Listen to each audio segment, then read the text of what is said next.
नमस्कार मैत्रिणींनो, श्री स्वामी समर्थ. श्री स्वामी समर्थ महाराजांच्या कृपेने तुमच्या सर्व चांगल्या इच्छा आकांक्षा पूर्ण होत हीच महाराजांचरणी प्रार्थना.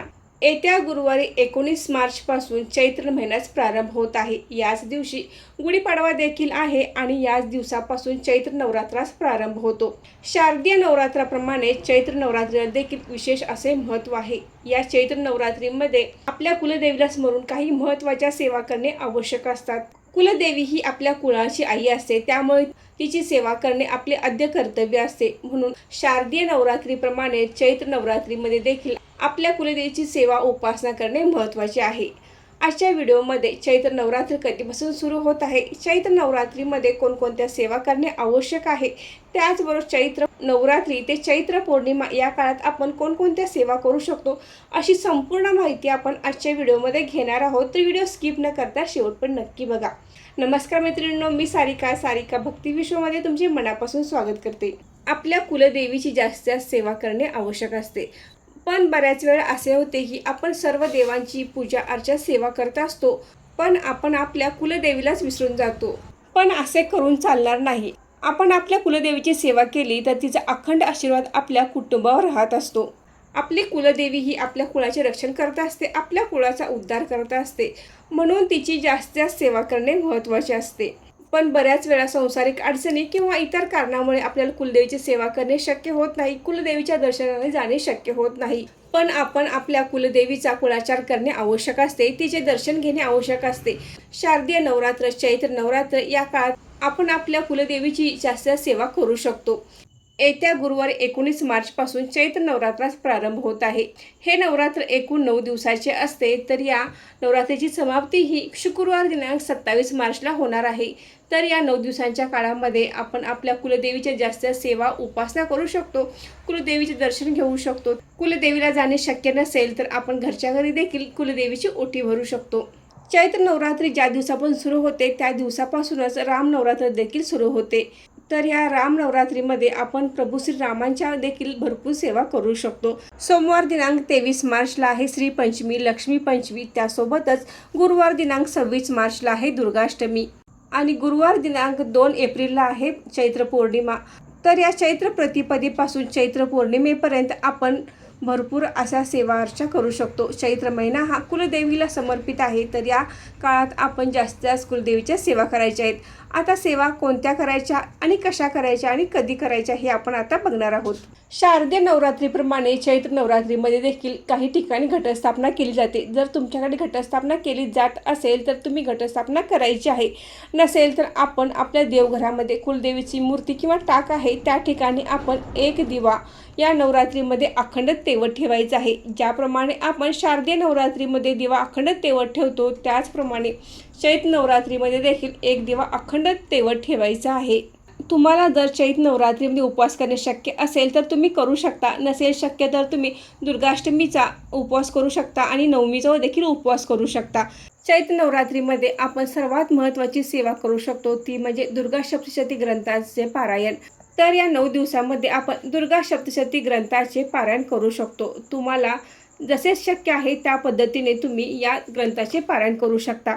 तुम्हाला रोज एक अध्याय वाचायचा असेल तर त्या पद्धतीनेही तुम्ही 9 दिवसामध्ये हे पारायण पूर्ण करू शकता आणि एखाद्या दिवशी तुम्ही 2-2 अध्याय वाचले तरी देखील तुमचे 9 दिवसामध्ये दुर्गा सप्तशती ग्रंथाचे पारायण पूर्ण होईल. या ग्रंथामध्ये एकूण 14 अध्याय आहेत, तर आपले हे 9 दिवसामध्ये 14 अध्याय वाचून पूर्ण होतील. त्या पद्धतीने आपण या पारायणाची विभागणी करायची आहे आणि आपल्याला शक्य आहे त्याप्रमाणे आपण पारायण करू शकता. तुम्हाला जर रोज एक पारायण करणे शक्य असेल तर तुम्ही 9 दिवसामध्ये 9 पारायण करू शकता किंवा 9 दिवसामध्ये एक पारायण केले तरी देखील चालेल. पण हे पारायण करत असताना पूर्ण श्रद्धेने आणि भक्तीने आपण हे पारायण करायचं आहे. उगीच आपण पारायण सुरुवात केली आणि फास्ट वाचून अगदी घाई गडबडीत वाचून आपण हे पारायण पूर्ण करू नये. तर आपण पूर्ण श्रद्धेने हे पारायण पूर्ण करायचं आहे. ज्यांना पारायण करणे शक्य होत नाही, वेळेअभावी किंवा जॉबमुळे ज्यांना पारायण करणे शक्य होत नाही, तर त्यांनी रोज सिद्ध कुंजिका स्तोत्राचे 11 वेळा पठण करायचं आहे. या नवरात्रीमध्ये रोज आपण या सिद्ध कुंजिका स्तोत्राचे पठण करू शकता. जर तुम्हाला रोज करणे शक्य नसेल तर तुम्ही 23 तारखेला लक्ष्मी पंचमी आहे त्या दिवशी करू शकता, किंवा मंगळवारी देखील सिद्धकुंचिका स्तोत्राचे 11 वेळा पठण करू शकता. त्याचबरोबर तुम्ही दुर्गाष्टमीला करू शकता, किंवा नवमीला देखील तुम्ही या सिद्धकुंजिका स्तोत्राचे पठण करू शकता.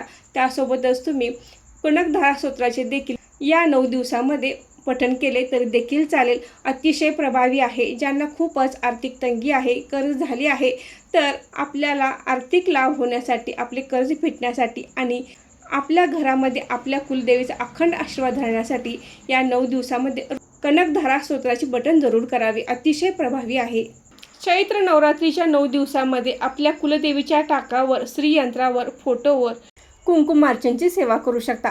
कुंकुमार्चनची सेवा करणार असाल तर आपण श्री सुक्ताचे पठण करून कुंकुमार्चनची सेवा करायची आहे, किंवा तुमच्या कुलदेवीचा कोणताही मंत्र तुम्ही कुलदेवीच्या टाकावर कुंकुमार्चनची सेवा करू शकता. कुलदेवीचा मंत्र तुम्हाला माहीत नसेल तर तुम्ही 99 मंत्राचा 108 वेळा जप करून तुम्ही कुलदेवीच्या टाकावर कुंकुमार्चनची सेवा करू शकता.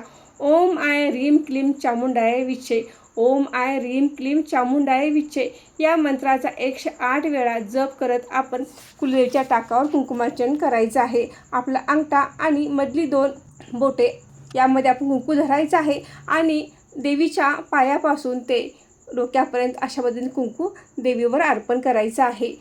कुंकुमार्चनची सेवा झाल्यानंतर किंवा तुम्ही लगेचच हे कुंकू बाजूला करू शकता आणि कुलदेवीची पूजा करू शकता. नसेल शक्य तर तुम्ही थोड्या वेळाने देखील हे कुंकू काढून घेऊ शकता. हे कुंकू आपण आपल्या घरातच वापरायचं आहे, दुसऱ्या कुणाला बाहेर द्यायचं नाही. काही कारणास्तव नवरात्रीच्या 9 दिवसामध्ये या तुम्हाला सेवा करणे शक्य नसतील तर तुम्ही चैत्र पौर्णिमे दिवशी या सेवा करणार असाल तरी देखील चालेल.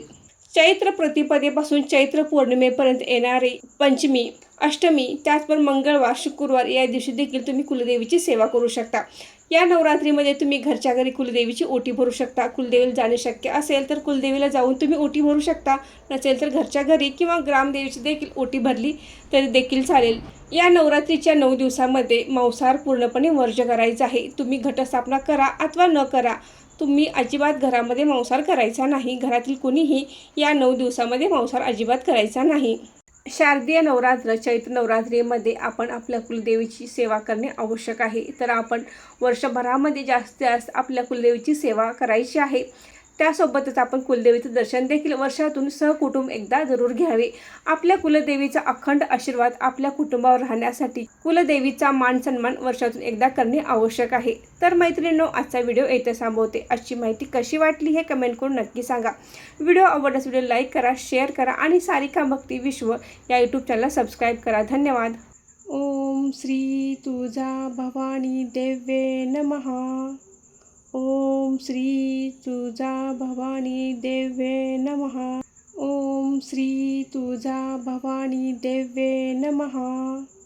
ओम श्री तुळजा भवानी देव्ये नमः. ओम श्री तुळजा भवानी देव्ये नमः. ओम श्री तुळजा भवानी देव्ये नमः. ओम श्री तुळजा भवानी देव्ये नमः. ओम श्री तुळजा भवानी देव्ये नमः. ओम श्री तुळजा भवानी देव्ये नमः. ओम श्री तुळजा भवानी देव्ये नमः. ओम श्री तुळजा भवानी देव्ये नमः.